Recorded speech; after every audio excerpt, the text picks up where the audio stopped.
Hi, and you're very welcome to this week's Horse Racing Ireland 5 to Follow.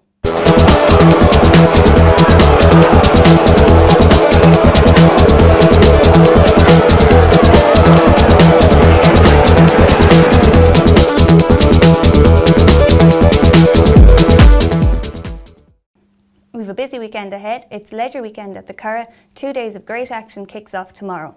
We have the Gain Irish St Leger on Sunday, and we also have another 4 group races over the course of the weekend. Jumps fans are also catered for, as the Listowel Festival kicks off on Sunday with a full National Hunt card. Murph, we had a disappointing week last week. Unfortunately, Miriam, yes, yet again. Yeah. I think the rain overnight certainly scuppered our chances. I did fancy the fugue all the week, but of course went off when the rain came and went for declaration of war, who unfortunately was a non-runner. Other selections didn't do so good, so hopefully this week we can do a bit better. As you say, it is a great race and to look forward to. And starting tomorrow at the Curragh for the first selection in the 3:35, the feature race on the day, the Namadi Stud Blandford Stakes, Group 2 race for fillies over a mile and a quarter. Now this is a very interesting race. There's 8 horses declared, strong English challenge here, and I'm going to go for the Lady Cecil trained Hot Snap. This one looked a very good filly early on in the season. She won the Fred Darling Stakes, beating the very good filly Sky Lantern on that occasion. She started favourite for the English Guineas, but I think found the ground a bit fast. Then she returned to action in the Nassau Stakes at Goodwood in early August. Finished a credible third on that occasion to win City, which was a bit of a surprise winner. So I think, stepping up to a mile and a quarter won't bother her. She liked the ease in the ground. She is by pivotal, so I think she'll be suited by any rain overnight. I think she's a very good chance with Tom Quealy.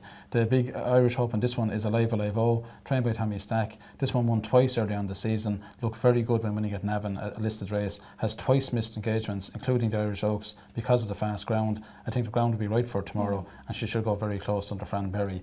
Also then Princess Highway and Scirocco Star, 2 very good fillies as well with good each way chances. So it is a very strong race, but for me I'm going to go with Hot Snap. I think she could be very good, and I think she might just be good enough to bring this prize back to England. Now, as we were saying, it is a very good card. The 4:40 race then is our second race we're going to look at tomorrow. The Tipperary Crystal Amateur QR Derby Handicap to have a title in this, and it's for amateur riders. A big field here with 17 runners, wide open contest, and the one I'm looking at is actually Joanna Morgan's Ancient Sands. Now this one ran very well at Galway last Monday, finished a close enough second, was actually raised £3 for that, but doesn't have to carry the £3 here because this race already had closed. Now Joanna Morgan has quickly snapped up Patrick Mullins for his services, and obviously Patrick's been champion amateur for the last 4 or 5 years. He knows his way around the Curragh, and obviously we won't be lacking from anything in the saddle there. A lot of dangers in this one, obviously, is respect with 17 runners. Dancer's Dilemma for Dermot Wild and Robbie McNamara should go close, and Chill is a good chance for Desi Hughes. But I think Ancient Sands is on the upgrade. Wouldn't want to see too much rain overnight. I think it's a rock solid chance. So then on for the third selection, I believe you have one here in Listowel. Yeah, so Listowel, an all-national hunt card, and I've taken a look at the 4:10. It's the Lolo European Breeders' Fund Mares Handicap Hurdle. It's 80 to 116, and I'm going to side with the Patrick Cronin, own trained and bred Body Nilamy. I think she's in with a great chance. Winner of her last 2. She actually won twice in the same week in Killarney there at the end of August, and she's seeking the hat-trick now. After that race, Connections did sort of hint that they were going to opt for this race in Listowel, and I think she's going to be well prepped for it, Now, she's obviously creeping up the ratings a little bit. She's gone up £15 since that win, the first win in Killarney. But, she's getting weight off sort of more exposed fillies, and I think she's in with a great chance. Pierce Gallagher is sticking with her, taking another 5 off her. She's hardly going to be ground dependent now. I think her 2 wins were on good to farm, but in the past she was a winner of a point-to-point and soft to heavy, so she's going to handle it, I'd say. And, there are going to be dangers. It looks quite competitive. Glibben I like, former course winner Colin Bowesmere, and then Ocean Bright too seems to be on the up, but I'm going to stick with Body Nilamy. Well, it sounds like she has a very solid each way chance anyway, Miriam. Yeah. Obviously, when these mares start winning, you never know when they end up improving. So she could be certainly one to follow for the punters.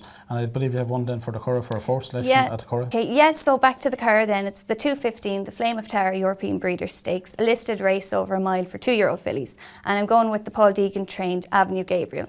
Now, she's been very progressive the last while. She won her maiden in the Curragh over 7 furlongs there back in June. And since then, her next run was actually in the Silver Flash Stakes in Leopardstown, where she finished third. Then she went on to the Group 2, the Debutant Stakes in the Curragh, and she was third again to Tapestry, actually, which would, you know, bode well for her. Yeah. Now, on paper, it kind of looks like, you know, going from Group to Listed, she's taken a drop back in class, but there are some progressive fillies in it, you know, namely, I think, Dazzling, Aidan O'Brien's filly. She was, you know, very impressive there about 2 weeks ago here, where she won her maiden.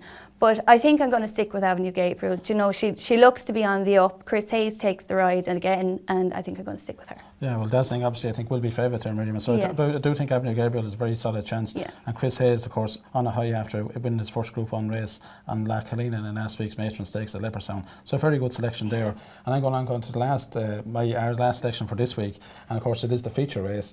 The Gain Irish St Leger, a Group 1 race over 1 mile and 6, time for 3:50. Now very interesting here because the likely favourite could be Galileo Rock, but the big question here is which race will he go for, because he's actually in the Irish Leger on Sunday, as I say, but he's also one of the prime fancies for the English Leger at Doncaster tomorrow. Now the worry about the Doncaster St Leger is the ground, and David Watchman's already indicated that he may not run tomorrow, so if he does turn up here on Sunday, he obviously has a favourite chance. Now this is not a great race for 3-year-olds though, I have to say. His run when he was second at Trade and Leather in the Irish Derby was very good, and he sets the standard, but only 2 3-year-olds have won this race since 1989, so even if he does turn up, I just think he might just be worth opposing. It's not easy against the older horses for 3-year-olds over 1 mile and 6, and the one I'm going to go along with is Johnny Murtagh, trained and ridden Royal Diamond. Of course he won the race last year when ridden by Niall McCullough and trained by Tommy Carmody. He's a very good horse at the Curragh, really good record at it. He won the Leger Trial very well last time, beating Velours de Course and Ernest Hemingway, both of those who really opposed on Sunday. He beat them in very good style. He won well at Leopardstown before that. He likes to go ground. There is a fair bit of rain forecast on Sunday morning, which is a bit of a slight worry, but I do think he's adaptable ground-wise, and I think, you know, because of his such a good record at the Curragh, he's got a very strong chance. He's, you know, quote around 5 or 6 to 1 at the moment, so looks rock solid each way. A lot of English challengers here with chances. Red Cadeau from Ed Dunlop, very much a globe-trotter, has a great chance. He was third in the race 2 years ago. Again, he wouldn't be suited by too much rain though. The other one, Azima, was a good winner at York last time. That was a good performance, and he obviously must have a good chance. You know, it's wide open. Dermot Wells' pair, Pale Mimosa and Velours de Course, wouldn't be without chances. If the rain got very bad on Sunday morning and the ground went soft, I'd be keen on the chances of Velours de Course, but at this stage I think Royal Diamond might just be the safest selection. So that's our kind of 5 to follow this week as such. Of course, we should mention that that's only one Group 1 race on Sunday. The other one, of course, is the Gosh National Stakes, Vincent O'Brien National Stakes. Always a great race, this one. And the main fancy for me here will be David Watchman's Sutherman, who won the Phoenix Stakes last month. Obviously, he's got a very strong rival in Richard Hannon's Tourmore, a winner at Goodwood in a group race last time, the Champagne Stakes. But it should be a very good race. I think if the rain doesn't get into the ground too much, Sutherman has a very good chance of winning that. But it is a very strong day's race, and also, of course, we can't mention leave off this week without mentioning the English Leger on Saturday at Doncaster. Strong Irish chance here, hopefully with Leading Light, and if Galileo Rock, of course, turns up there. But Leading Light has a very good chance for Aidan O'Brien and Joseph, winner at Royal Ascot in June, has been rested since then, but should be fit enough to go very close tomorrow. So next weekend then, Miriam? Yes, next weekend, Listowel concludes on the Saturday after a week of what's sure to be fantastic racing, and then we've Gowran Park for a flat card on Sunday. Great. So plenty on. Look forward to that. So if you'd like any more information about what we've spoken about today, you can visit our website at goracing.ie or find us on Facebook and Twitter. Thanks for watching.